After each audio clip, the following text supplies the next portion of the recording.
عزیز طلباء، السلام علیکم ورحمۃ اللہ وبرکاتہ۔ ابھی ہم روزے کے فوائد، مقاصد کے بارے میں بات کر رہے ہیں، اور روزہ ارکان اسلام کا بنیادی رکن ہے۔ قرآن مجید میں روزے کے لیے ارشاد فرمایا، اللہ تعالیٰ نے فرمایا کہ یا ایھا الذین آمنوا کتب علیکم الصیام کما کتب علی الذین من قبلکم لعلکم تتقون۔ اے ایمان والو، تم پر روزہ اسی طرح فرض کیے گئے ہے جس طرح تم سے پہلے لوگوں پر فرض کیے گئے، تاکہ تم پرہیزگار ہو جاؤ۔ اس آیت کریمہ میں اللہ تعالیٰ نے روزے کی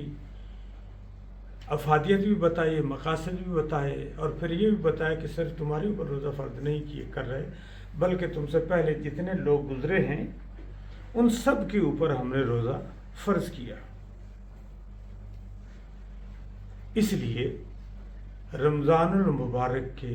ماہ مبارک کے روزے فرض کیے گئے۔ روزے کا مقاصد یہ ہیں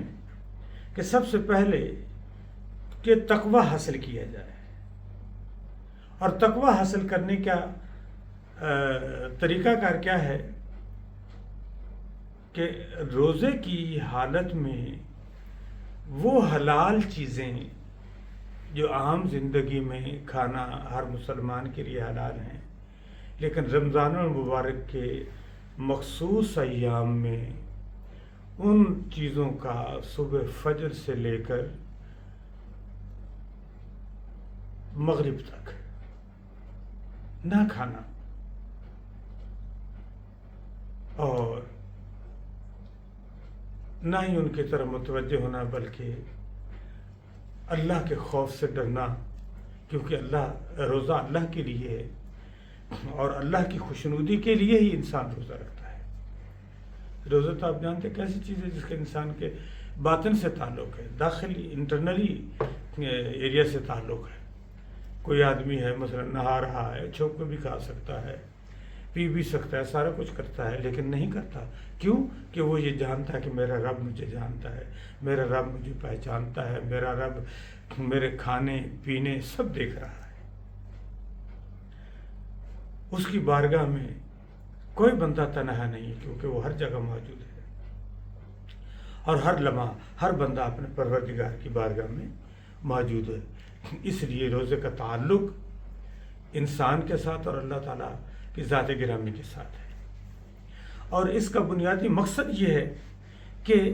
اللہ تعالیٰ نے فرمایا لعلکم تتقون، کہ روزہ اس لیے رکھنے کے لیے حکم فرمایا گیا تاکہ تم متقی اور پرہیزگار ہو جاؤ، سمجھدار ہو جاؤ،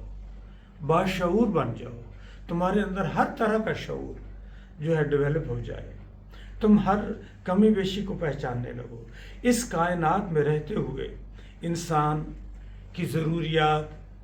کیا کیا ہیں سب جانتا ہے، لیکن ان کا فزیکلی ایک عملی طور پہ احساس ہونا، جس کا احساس کا اظہار بھی ہونا عملی طور پہ، تو وہ اس صورت میں ہوتا ہے کہ جب انسان میں احساس بڑھ جائے، پرہیزگاری آ جائے اس کے اندر، انسان اپنے سامنے والے، اپنے معاشرے میں رہتے ہوئے تمام معاملات کو بغور دیکھے اور ان کا جائزہ لیتا ہے کہ کیا کیا چیز مجھ میں موجود ہے، اور کس کس چیز کی مجھے ضرورت ہے، کیا وہ چیزیں میرے دوسرے بھائی کے گھر بھی ہیں یا نہیں ہیں، دوسرے کو میسر بھی ہیں یا نہیں ہیں۔ ان چیزوں کا احساس ہونا بہت ضروری ہے، اور اسی احساس کو ڈیولپ کرنے کے لیے اللہ تبارک و تعالیٰ نے فرمایا کہ ہم نے تم پر روزے فرض کیے ہیں تاکہ تم پرہیزگار ہو جاؤ، متقی ہو جاؤ، تمہارے اندر شعور آ جائے، اور تم دوسرے کے دکھ درد کو، ضروریات کو، معاملات کو، مشکلات کو محسوس کر کے ان کی مدد کے قابل ہو جاؤ۔ یہ روزے کے بنیادی مقاصد ہیں۔ اللہ تعالیٰ ہمیں روزہ رکھنے اور اس پر عمل کرنے کی توفیق عطا فرمائے۔ اس کے بعد دوسرا جو ہے وہ ہے زکوٰۃ۔ اسلام کے معاشرتی نظام میں زکوٰۃ کی بڑی حیثیت ہے۔ زکوٰۃ نے بین الاقوامی معاشرے میں دولت کے جو تقسیم ہے اس کو یقینی بنا دیا ہے۔ معاشرے میں ہو یہ رہا ہے کہ پیسہ ایک کے پاس ہے، دوسرے کے پاس جا ہی نہ رہا، ایک کے پاس ہے یہ دوسرے کے پاس ہے، ایک ایسا طبقہ وہ بیچارہ پس رہا ہے، اور اس کی وجہ سے معاشرے میں تمام خرابیاں پیدا ہوتی ہیں۔ اس کو ایک اور مثال سے یوں سمجھیں کہ زکوٰۃ یعنی پیسہ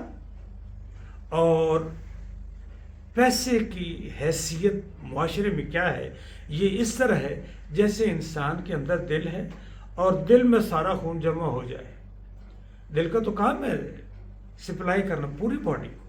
جب پوری باڈی کو خون پہنچ رہا ہے تو سارے آرگن کام کر رہے ہیں، سب آرگن صحت مند ہے، اور جہاں کہیں بھی تھوڑی بہت کمی بیشی ہوئی تو آرگن ڈسٹرب ہو جاتے ہیں۔ اسی طریقے سے دولت کا نظام ہے معاشرے میں، اگر دولت برابر تقسیم ہو رہی ہے پورے معاشرے میں تو پورا معاشرہ پرامن رہے گا، ایک دوسرے کا معاون ہوگا، ایک دوسرے کا مددگار ہوگا، ساری چیزیں مل کے ایک خوبصورت تصویر بنائے گا، بہترین معاشرہ کہلائے گا۔ اگر نظام حیات بہترین چلے گا تو معاشرے کا ہر فرد خوشحال ہو جائے گا۔ اگر یہ دولت کی تقسیم برابر نہیں ہوگی، جیسے آپ نے دیکھا کہ خون اگر دل میں ہی رہ جائے اور دوسری جگہ پہ سپلائی نہ ہو تو جہاں جہاں نہیں پہنچے گا وہاں کے آرگن کام کرنا چھوڑ دیں گے، وہ ڈیڈ ہو جائیں گے۔ اور اگر صحیح نظام پہنچتا رہا، خون پہنچتا رہا ہر آرگن میں، تو سارے صحت مند رہیں گے اور برابر کا عمل کریں گے۔ پورا عمل ہوگا جب پوری باڈی صحیح سلامت عمل کرتی ہے تو پھر صحت مند ہوتی ہے۔ اسی طرح معاشرے میں اگر پیسہ برابر تقسیم ہوتا رہے، ہر ایک انسان تک پہنچتا رہے، تو پورا معاشرہ خوشحال ہو جاتا ہے، معاشرے کی تمام برائیاں ختم ہو جاتی ہیں، ہر قسم کی بیماریاں ختم ہو جاتی ہیں، ٹینشن ختم ہو جاتے ہیں۔ سب سے بڑی کمزوری، سب سے بڑی خرابی